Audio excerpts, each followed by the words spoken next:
But the distance here is different. It's different when you go to buy a banichka and like you start talking with the lady there and you exchange whatever about whatever, and you can talk with anybody on the street. Like you can say, oh, I really like your shoes, and then you pick up a conversation, which doesn't happen there, at least not to me. Maybe my level of German was not good enough, but the shortness of distance between people is different. This is the Back to Bulgaria podcast. Discover life in Bulgaria, one story at a time. Welcome to Back to Bulgaria, the podcast where anyone can better understand what life is like here in Bulgaria. I'm your host, Katya Andreeva, a crazy American-born Bulgarian who's lived in many cities, and now I can officially say I've made Sofia my home. Together with my sister, who's just as crazy, we decided to start this podcast to show and share the amazing stories of people who have decided to move or actively stay here in Bulgaria and are now doing some amazing things in this country. Together with our guests, we will discuss the topics that matter to those who are actively looking to move to Bulgaria and would like to create an impact and have a meaningful life. From starting a business to the basics of living in Bulgaria to relationships, we'll cover it all here. That being said, I think you'll really enjoy our episode today. I'm here with the amazing Maria Kalcheva. She is the illustrator of the Instagram profile Miss Me Today. She is a talented illustrator who has lived abroad as a kid and moved back and then went back abroad. And now she's back here. And she's going to tell us her interesting story of how she made the decision to move back to Bulgaria and start an interesting adventure around her illustrations here. So I'm very excited to get started today. Hi, Maria. Hi, how are you? I'm good. How are you? Very good. Thanks for the invitation. I feel very honored. Yeah, so with you, I've met with you actually once before. So you're really new to me as well. And I was really inspired when you were telling me a bit about what you do here and the illustrations that you create, which are very beautiful. I really like them. I actually have been sharing your profile with a lot of people. Really? And everyone's like, oh, I really love her profile because people find it very authentic, which I think is nice because even today with the person who helps us produce these podcasts, Ivan, he was discussing about like AI and how AI could be creating. He's very excited here across from me. AI could create all of these illustrations. My argument with this is that AI can create anything you tell it to do, but the emotion and the authenticity and the intent is something that at least I see through your illustrations. Right, and also intentional mistakes. I think AI cannot create, sorry. No, probably in the future, because they gather so much information about us, it's going to be possible. But I was discussing with someone recently exactly this, if my illustrations will be possible to be recreated with AI.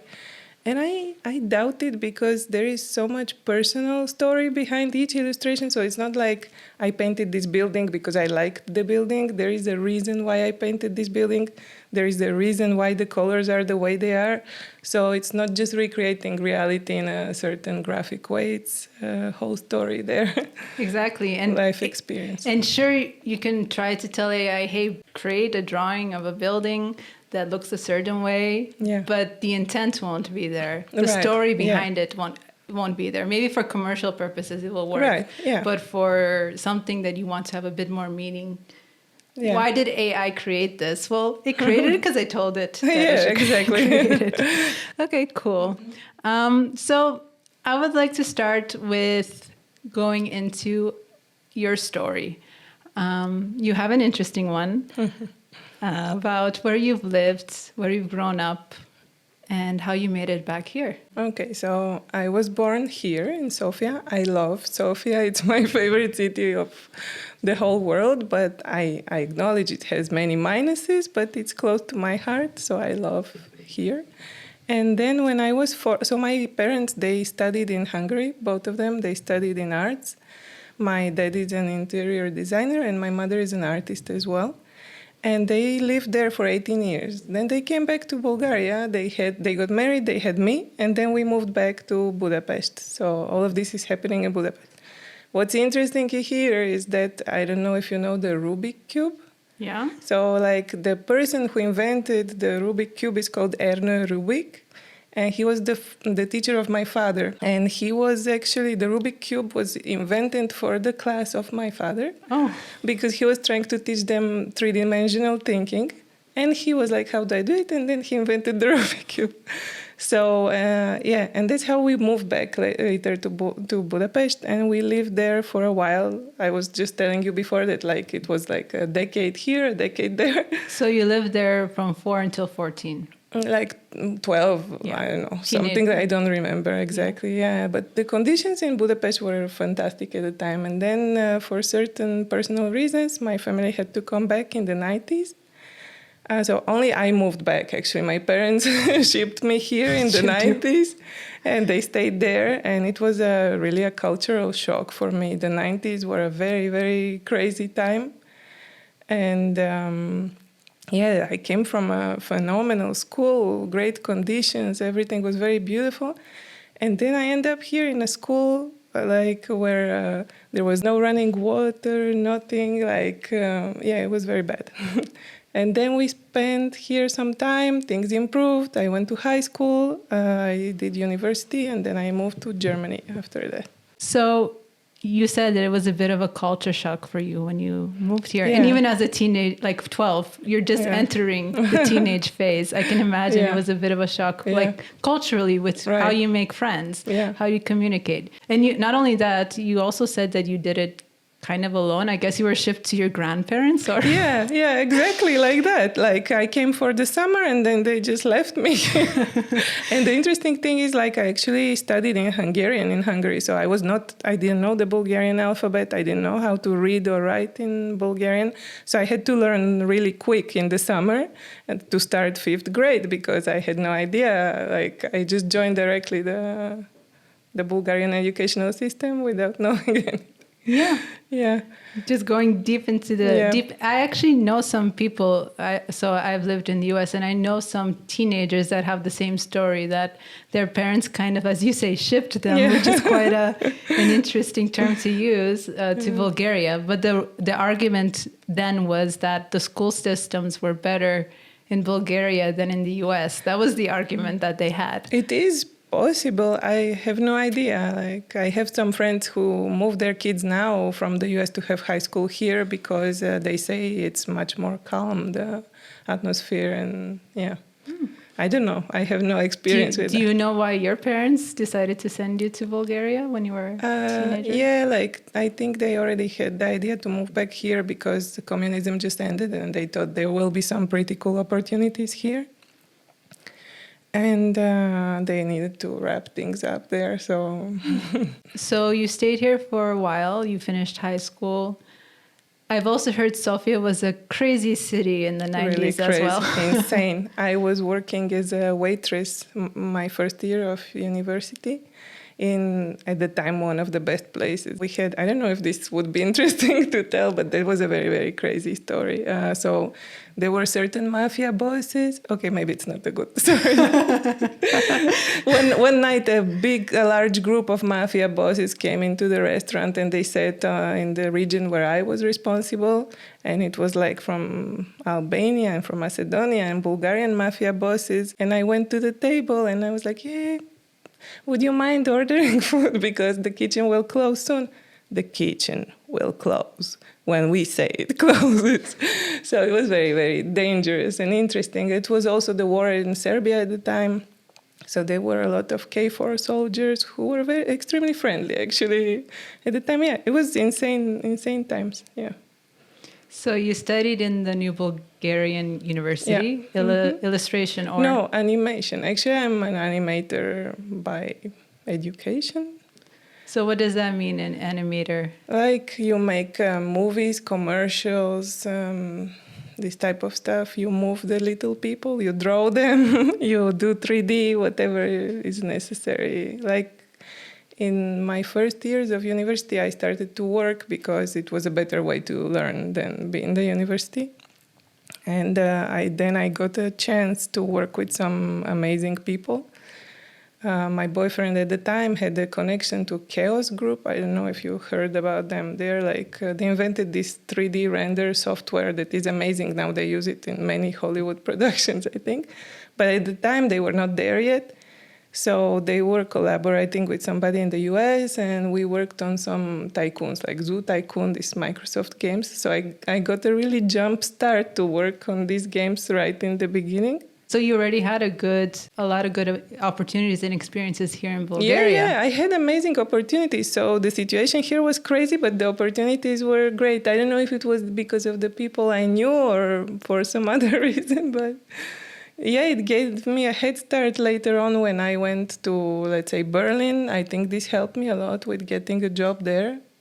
So before we go into Berlin, maybe tell us, why did you decide to move to Berlin? If you had already good job opportunities here, why move to Berlin? No, so like the story was the following. I graduated my bachelor's and I wanted to do a master. I didn't have an idea where I just wanted to travel and go somewhere else.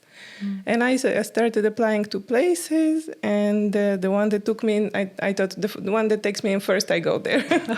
So I had a similar story. Whoever accepts me, that's where I'm going. Exactly, yeah.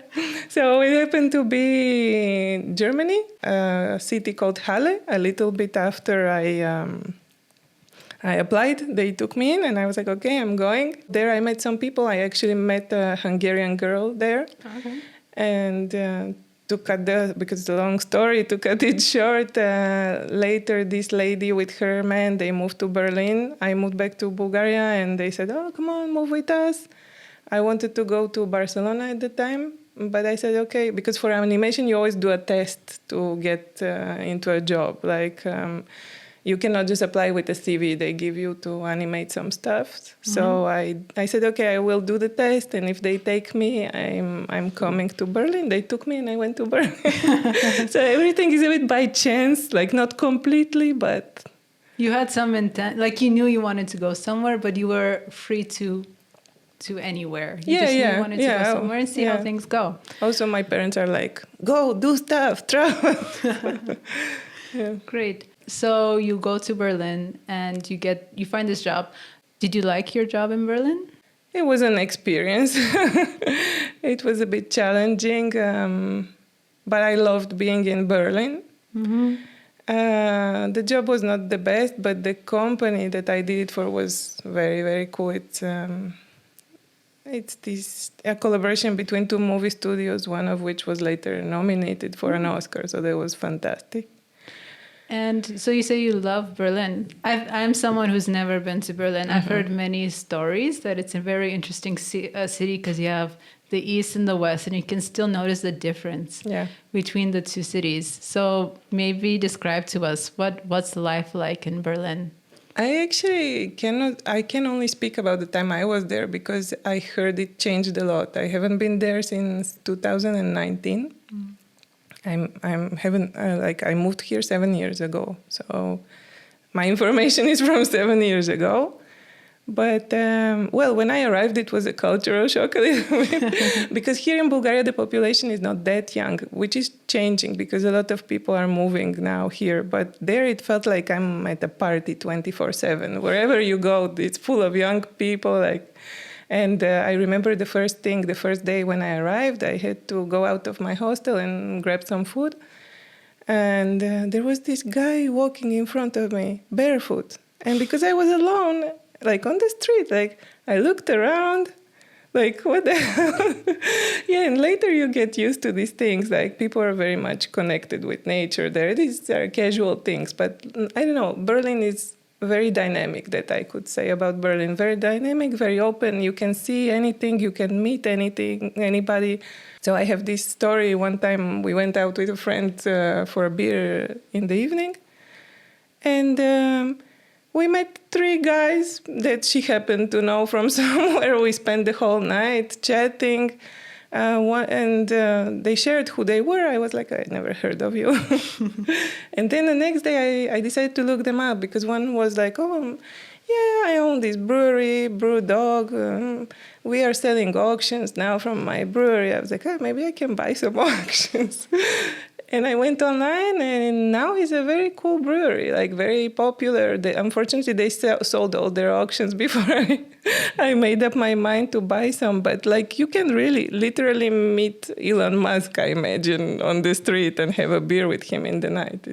But I have to say, at least my experience in Sofia right now, and it's something we talk about with my sister quite a lot, that here also you can meet very interesting people. True. Yeah. Very easily. It's a bit different than, for instance, in the US, where I feel the chances of you meeting like the owner of a brewery, or like you say, someone like Elon Musk on the street and having a conversation. Not that he's an example. An example, exactly. Someone of that, let's say, level of success. The fact that you can meet someone who has maybe done some interesting things quite easily. I feel it's the same here in Sofia. Yeah, I agree. Like, I don't know, I can speak from this perspective. Like, let's say the market I take part in, this Mishmash Fest, it's what I take part in. And I meet incredible people who come to my stand. And then I find out later and I'm like, wow. Yeah, very impressed. But going back to Berlin, so you lived there for 7 years. Right. Were you planning to stay there that long? So when I moved there because of my friends, I moved because of my friends. But then in my first year, I loved it. And I was like, I have to stay here. It's great. And then it was a very, very bad period because I was completely broke because this project I started to work on, they didn't pay the people. So it was a very tough situation. Later they paid us, but and there I was with the rent, no money to pay my rent, no money for food. It was horrible. And I was like, I have to find a job and I just want to stay here. And then I think I sent out between 70 and 100 applications to find a job.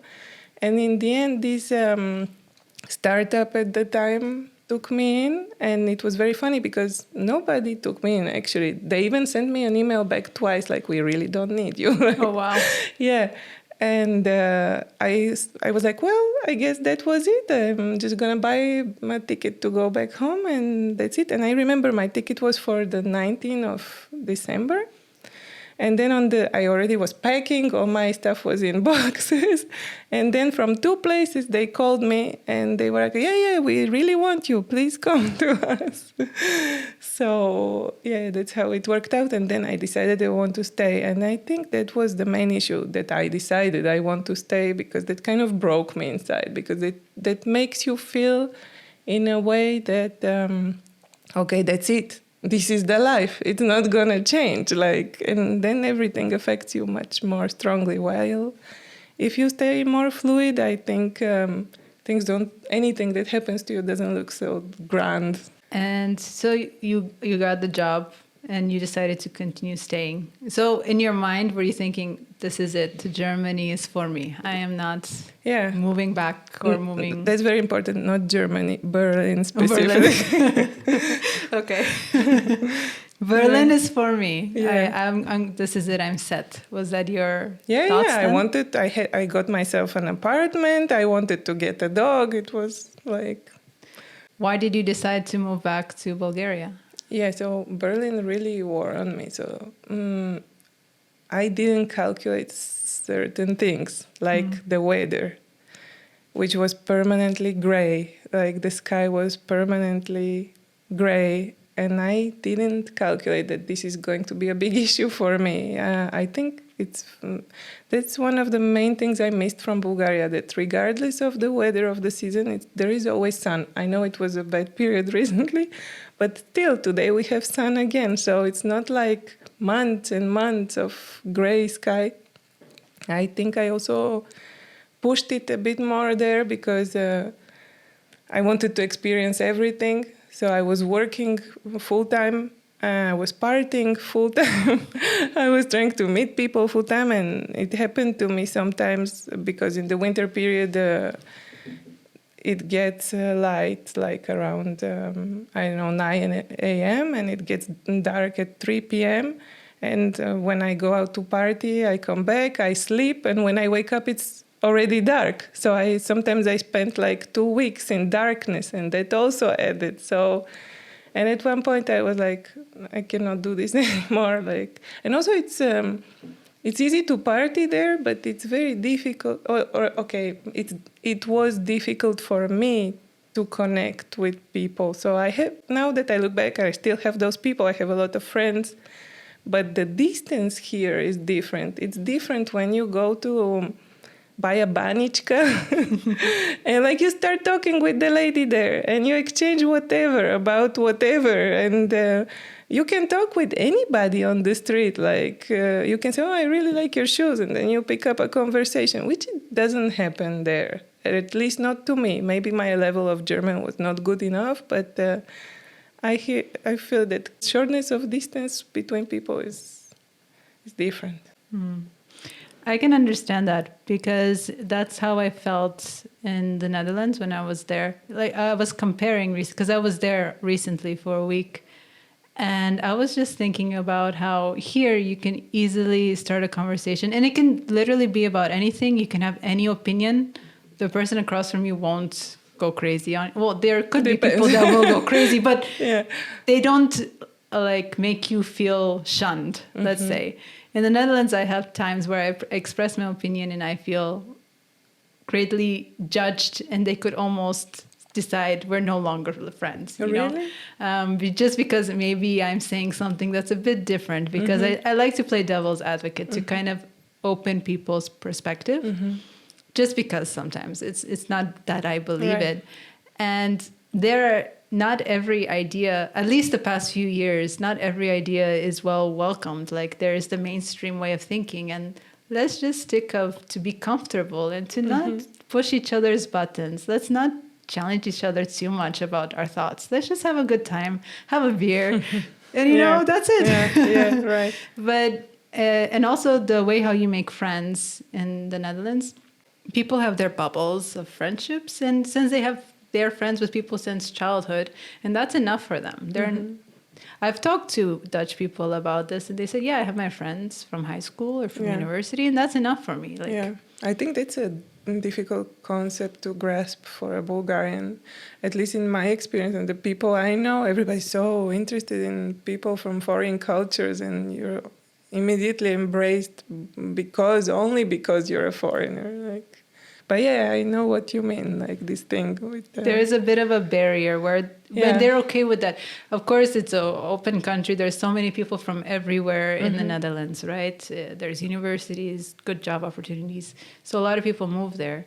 But to get close to the people who are from there has been difficult, and all the expats that I know, they share the same thoughts that it's a bit difficult. Well, here, what's interesting, I've been talking to some expats that live here, and they all say that they find the Bulgarians quite open and that they can have easy conversations. And it's like what I'm saying, that you can discuss anything, and they're very friendly and interested to learn about me. Oh, that's good to hear. Yeah, that's what I've been hearing from people. But okay, so you moved, so it sounds like you had some type of burnout, I did.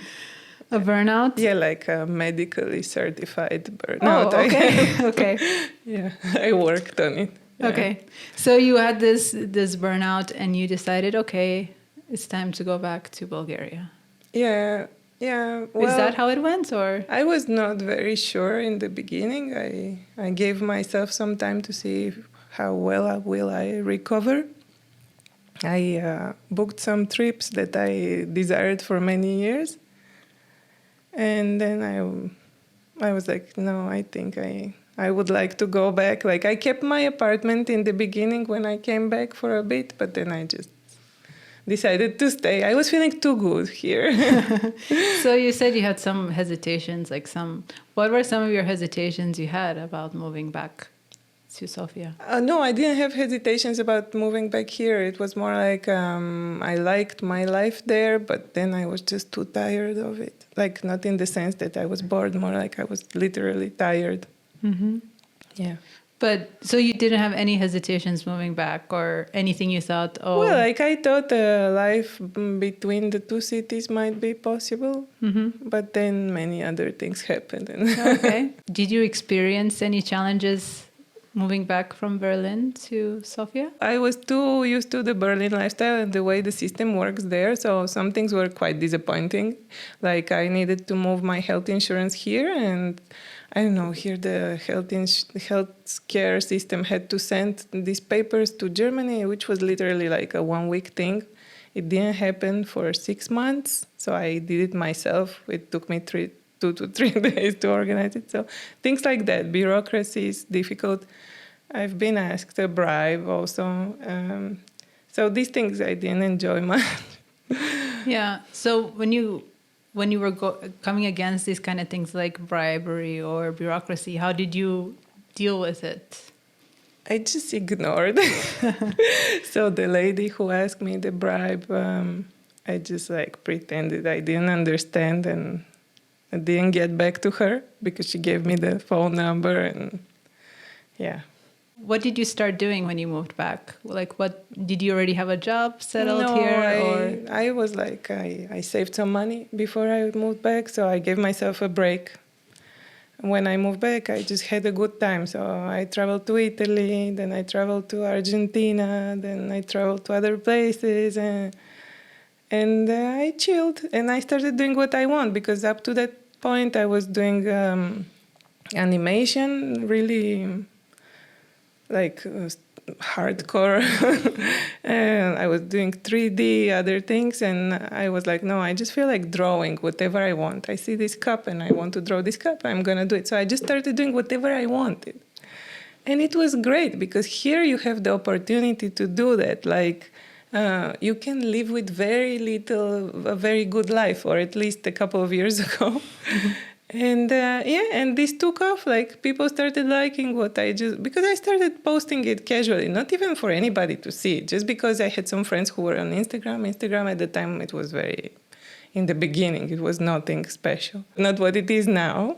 And and it took off from there. Some people saw me randomly. Like, the first place I painted was this Bistro Pesto. I don't know if you visited it. Yes, I have.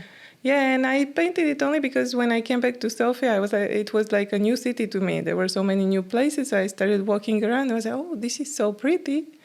And I painted it. And then the owner and the wife of the owner contacted me. And, oh, we love it. I was like, how did you even see this? I posted it in a random Facebook page that has 100 followers. But somehow they did, and and then it went on from there. Yeah, so that is one thing in your profile. You like to paint certain buildings, and it's just based on buildings you think are pretty, or is there any intent behind why you choose to paint certain buildings? This one specifically, it was because it was pretty, but then there came a story afterwards. And then from then on, the rest of the places, they all have a reason to be painted. Like, one of the places I painted is the Happy Pancakes in Sozopol. I don't know if you have been there. So my family goes to Sozopol. So for people who don't know, Sozopol is on the seaside of Bulgaria. It's up near the sea. Gorgeous coastal town. Not so gorgeous anymore, but still sentimental it's still gorgeous. Yeah, and so like when my grandparents used to go there, it was a village. There was nothing going on. So only artists and musicians would go there. And then it took on. And my grandma, she made friends with one of the local ladies there. And she had no relatives. And she told her, hey, when I die, I would like to gift you my house. And my grandma was like, no, this is just too big, sorry, but I cannot accept it. She wanted to write it off with the notarius. No, sorry. And this house is the house behind the Happy Pancakes, if one day you go there. It's a gorgeous, huge house with a garden in the old town. So I painted it first because I love the Happy Pancakes place. They're very special. And because of this house behind. And then, there are many stories of all the other. Yeah, so everything has a story. One thing that was interesting is that one of the paintings you did do was of a lady here in Sofia who you decided to paint during COVID times. And yeah, the lady, the kebabcha lady, this Bulgarian sausage kind of thing. Yeah. So my little daughter, she was refusing all kind of food that I cooked when she was small. And I used to go and shop from this lady, and she would eat everything she cooks because she's kind of like a grandma style cooking. And then during COVID, I decided to paint her because everything was closed and she kept on working. And I asked her, aren't you afraid? Like, are you sure you want to do this? And she said, yeah, well, I have to because I sustain my whole family with this, not only myself and my husband, but my son who has a wife, who has a child. And then I decided to paint her, and people got very compassionate towards her that she has to keep doing this. And many people went to buy food, and I thought it makes sense. And then I continued drawing such ladies like her because I was interested in this, that, okay, you have Michelle Obama and other famous people who are like, it makes sense to watch them, to look up to them. But I thought, because in Germany, my roommate at the time, she had this keychain holder that says something like Alltagshelden or something like that, which means like an everyday hero. Or heroine, like was like for a woman, and I thought, okay, I named my project like this: everyday hero, women heroines, and so I thought every woman in a way is as special, and I wanted to show this. So I started painting different ladies who make pickles, who make whatever, a lady with a bookstore.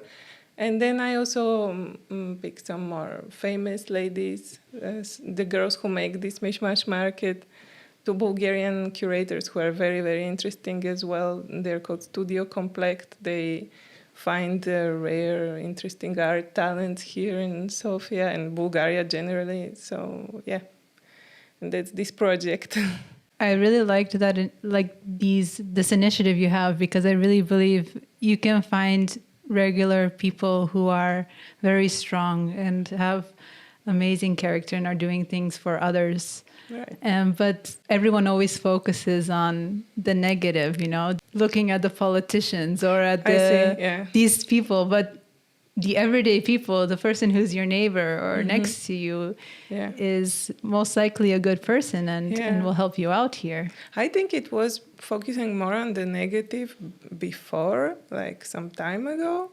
Now there are many initiatives that actually show the good, I think.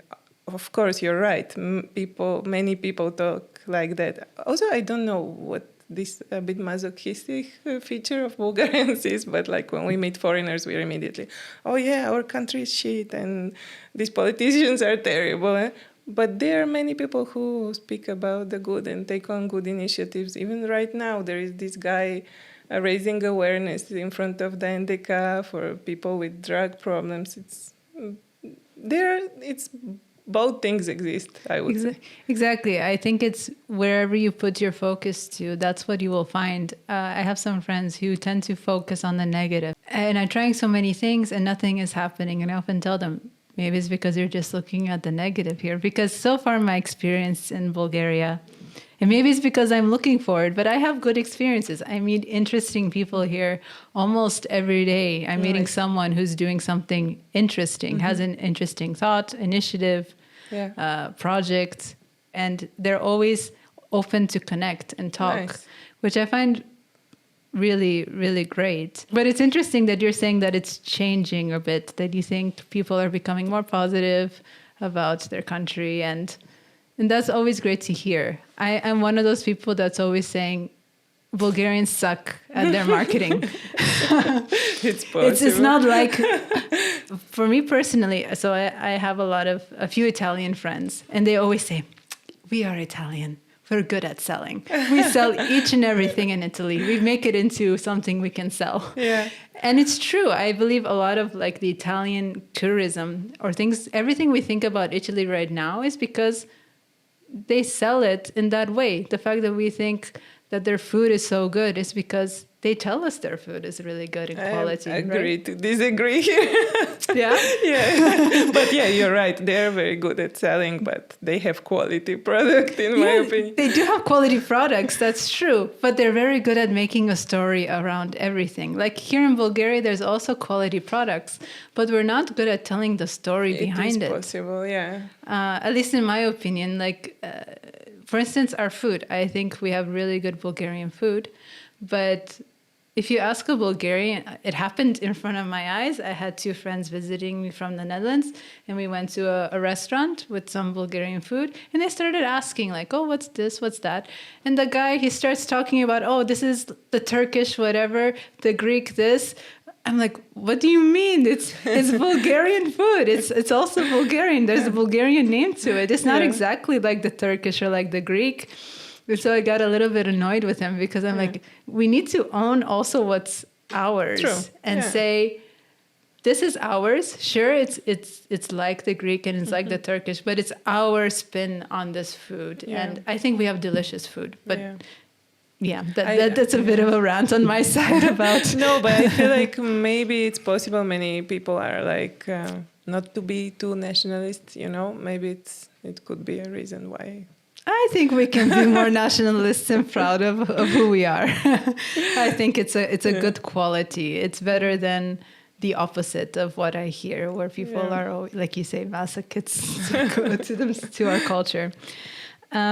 So that being said, moving forward, what impact has moving to Bulgaria had on your social, business, personal life? Yeah, I must say I feel very comfortable here, because I'm an artist, so I spend a lot of time closed in my house drawing, right? So I don't go to meet too many people. But then if I feel lonely or something, it's enough to go out. You will always find somebody to talk to. You're not going to be like, it happened to me many times in Berlin. Okay, I had this large group of friends there. But everybody's busy. Everybody can make it in 1 month on Tuesday at 3 p.m., let's say. And here I just walk down the street and I meet 5 people and, okay, let's go for a beer or whatever. I like that. That was nice. So the impact on your social life is that you have a more easy social life. Yeah, I feel more calm, or like you don't need to put all that effort to stay connected because you are connected. Either you want it or not. Recently I was watching something about Argentina. Like, people get you involved. Even if you don't want to be involved, you will be socially connected. Yeah. I think Bulgarians are a bit more distant than that. Like, I don't think we invade the personal space that much anymore. But yeah. Like you said, you are in kind of the art space here in Sofia. How would you describe the art scene here? So when I moved to Berlin, it was not that amazing. Many people were reproducing things from abroad, and I was not very impressed, especially because my whole family is in this area, so I get very involved. But now, since I came back, I see a lot of improvement. I see many young people doing incredible things. I'm very, very impressed. Like around Christmas, I got to go to one of the best Christmas parties I've ever been to, organized by this art group. They have a space called Belka. I think it was called Belka. I don't know if you know it. It's somewhere near the central station, I think. And they have this huge space where they gathered, there is a sculptor, an illustrator, some musicians, and they did incredible things. There was an illustrator who studied in the Royal College of Arts, a Bulgarian girl, and she had an incredible project. I don't want to tell much about it because maybe she's working on it and then I don't want to give it away, but really, really impressive things that, they would be welcome anywhere else in the world, I expect. You just need to find it. In Sofia, things are very hidden. You really need to work to find such things, I think. But it's there. Yeah. It's there. You just have to find it. Yeah.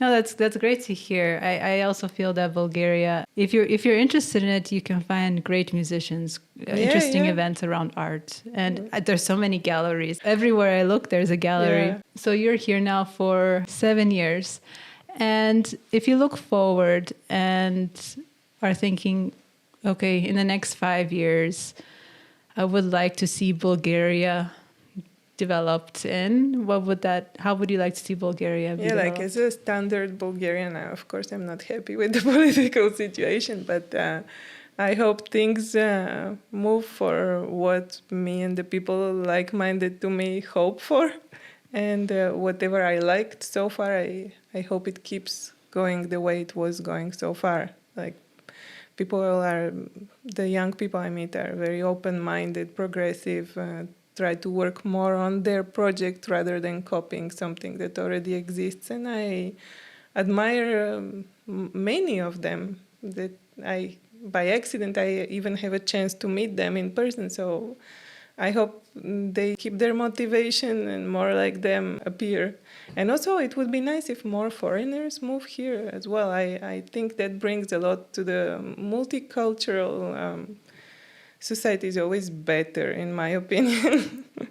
It brings a lot. Everybody brings their experience, their knowledge. It's great. That's what I would see in the future. You would hope everyone just continues to be their authentic selves and taking the courage to be their authentic selves and putting it out there. And keep doing what they're doing because it's obviously working. They just need to keep pushing. Yeah. No, that's a really good hope for the future, I'd say. And for yourself, like, how would you like to see yourself develop in the next 5 years? I would like to improve in what I'm doing now, which is an illustration, my small business, to keep growing. Yeah. So who do you work with your small business? What type of clients do you look for? Like I have a niche, which is women from 25 to 40, but that's like I'm not aiming for it. It just organically happened. And all kinds of people. I draw commissions currently. I work on my own products. I do products with my pictures. I think I would like to expand on that more, like expand my products with my personal illustrations. Yeah. Okay, awesome. And how would you like to be a part of this change that you said that's happening? Well, I'm doing my part. Like with my projects, I have a lot of social projects that speak about things I believe in. And I will keep pushing forward in that regard. Definitely. I will continue following you on Miss Me Today and seeing what new things you will come up with and what initiatives you would like to be a part of. So we have a thing on our podcast where we have a bowl of questions. You draw a question, read it out loud, and answer it. Okay, sure. So go ahead and draw a question. Okay. What is your favorite mountain range? Oh, like in Bulgaria? In Bulgaria, yes. I don't know. I love mountains, so I cannot. I don't know. I cannot pick one. Well, where do you like to go? Where do you feel most calm? I like to go in the Borovets area a lot. Like 2 years ago, we climbed the highest peak there, Musala. Mm-hmm. That was an interesting experience. I love that area. There's a lot of pine forests there. The Rila mountain is, I think, what you're going for. I love that area. It's very nice. I would recommend it. What do you like doing there? Skiing. Skiing. Hiking in the summer. Love it. Yeah, I've been in that area. Also, the food is, I feel, good.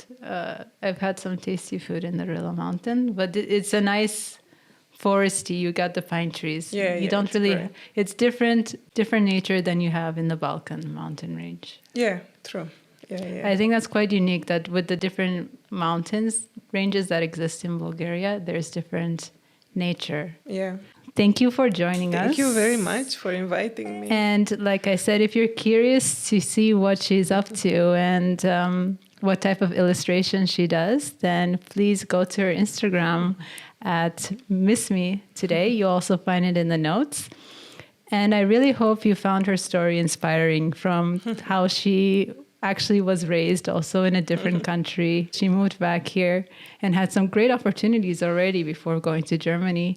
And how you also decided to move back here again and have some exciting initiatives and projects that, as you say, you hope will promote some change here in Bulgaria and have an impact. And that you're kind of creating a future of Bulgaria that you would like to see happening through your art.